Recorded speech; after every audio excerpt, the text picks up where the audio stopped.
Hello students, myself Puneet Vats. बेटा, आज एक हम नए एक्सपेरिमेंट के बारे में जानेंगे, एक नए फिनोमिना के बारे में जानेंगे। उस फिनोमिना का नाम जानने से पहले हम उनकी एक तरीके से एग्जाम्पल है जो हमने डेली लाइफ में ऑब्जर्व किए होंगे, उनके बारे में जानते हैं। आपने कभी वाटर ड्रॉपलेट्स की शेप देखी होगी? किस शेप की होती है वाटर ड्रॉपलेट्स? पानी की छोटी छोटी बूंदें किस शेप की होती हैं? स्फेरिकल इन शेप की। या फिर आपने आसानी से ऑब्जर्व किया होगा या अपने आसपास देखा होगा, जो सोप बबल्स होते हैं उनकी शेप कैसी होती है? वो भी स्फेरिकल इन शेप होते हैं। उसके पीछे रीजन है, उसके पीछे रीजन क्या है? एक है सरफेस टेंशन।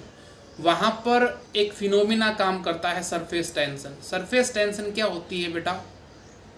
किसी भी लिक्विड की टेंडेंसी रहेगी कि उसका जो सरफेस रहे वो मिनिमम एरिया को कवर करे। अब मिनिमम एरिया को कवर करने के चक्कर में उनकी शेप कैसी रहती है?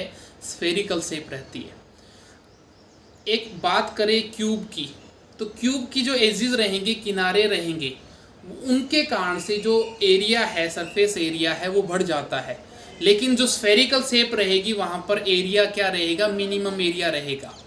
दूसरा, आपने सरफेस टेंशन का एक एग्जांपल दूँ। आपने पानी की एक इस टाइप से मग लेना है, उसके अंदर पानी हो, ठीक है।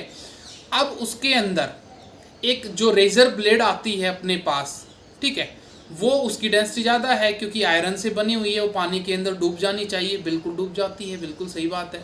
लेकिन अगर आप उसको पानी के सरफेस के ऊपर ऐसे हॉरिजेंटली, मतलब ये वाला सरफेस है, ये रखोगे, आराम से रख दिया आपने, तो वो पानी के अंदर नहीं डूबेगी। उसके पीछे रीजन है क्या? Surface tension. वहाँ के जो वाटर मॉलिक्यूल्स हैं वो उनके बीच में तनाव है, खिंचाव है, ठीक है। उसके कारण से, उस सरफेस टेंशन के कारण से वो वाटर के ऊपर जो ब्लेड रहेगी, रेजर ब्लेड रहेगी, वो वहाँ पर एक तरीके से फ्लोट करेगी। लेकिन जैसे ही अगर उसको हम थोड़ा सा पुश कर देंगे, उसको दबा देंगे, तो वो आसानी से उसमें सिंक हो जाती है, डूब जाती है। इसके पीछे रीजन क्या है? Surface tension. क्योंकि सरफेस के ऊपर एक फोर्स और काम कर रहा है, सरफेस टेंशन नाम का, जो एक वाटर मॉलिक्यूल्स के अंदर या अदर लिक्विड मॉलिक्यूल्स है उनके अंदर एक खिंचाव है। उस खिंचाव के कारण से वो ब्लेड है, रेजर ब्लेड है, वो ऊपर फ्लोट कर रही थी, तैर रही थी।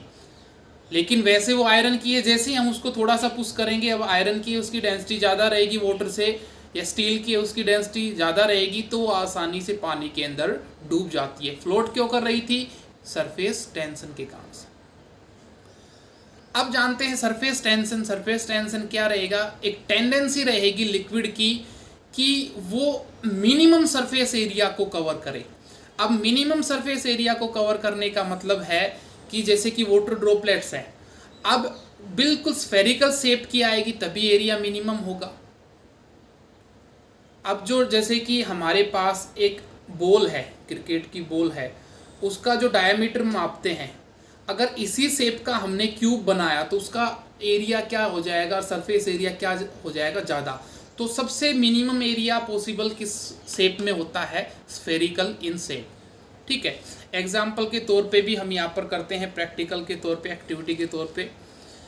आपने सोप बबल्स घर पे बनाए होंगे या दुकान से लेके आए होंगे आप। हमने क्या करना है, एक छोटा बर्तन लेना है, ठीक है, और उसके अंदर थोड़ा सा हमने जो सोप है या शैम्पू है या हैंड वॉश है वो उसके अंदर डालना है, और थोड़ा सा पानी उसके अंदर मिक्स करना है और उसको घोलना है अच्छे से, ताकि सोप है वहाँ पर वो घुल सके पानी के अंदर।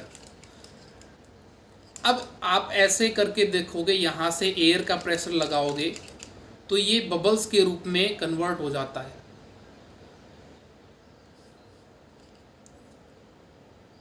अब इसकी शेप आप देख पा रहे हो कैसी आ रही है?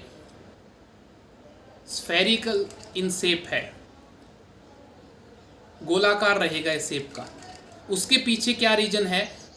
Surface tension. इस बबल के अंदर जो लिक्विड है वो क्या चाहेगा कि वो बिल्कुल कम एरिया के अंदर अपनी शेप को चेंज कर ले, और कम एरिया, मिनिमम एरिया सरफेस का किस शेप का बनाता है उसको? स्फेरिकल इन शेप का। और रीजन आपको दिखाई दे रहे होंगे यहाँ पर। अब इस बबल सोप के अंदर लेयर होती हैं, टोटल 3 लेयर होती हैं। एक लेयर होगी इसके अंदर की साइड में जहाँ पर वो सोप के मॉलिक्यूल्स रहेंगे, सोप रहेगा प्रेजेंट, बीच में वाटर की लेयर होती है और बाहर की तरफ फिर से सोप की लेयर होती है। ठीक है, इस टाइप से जो बीच में लिक्विड है, वाटर है, उसकी टेंडेंसी रहेगी कि वो स्फेरिकल शेप तो आ रही है उसकी, एक तरीके से 3D स्ट्रक्चर तो बन रहा है। अब 3D स्ट्रक्चर में मिनिमम एरिया किसके अंदर ही कवर हो सकता है? स्फेयर के अंदर या स्फेरिकल शेप के अंदर ही कवर हो सकता है। तो यहाँ आपने जाना क्या फिनोमिना काम कर रहा है बेटा। यहाँ पे कैसे बनाते हैं,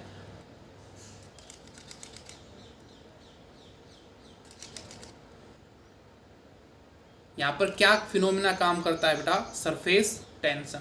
और अगर यहाँ पर आप देखोगे तो इसके अंदर आपको एक कलरफुल भी दिखाई देता है।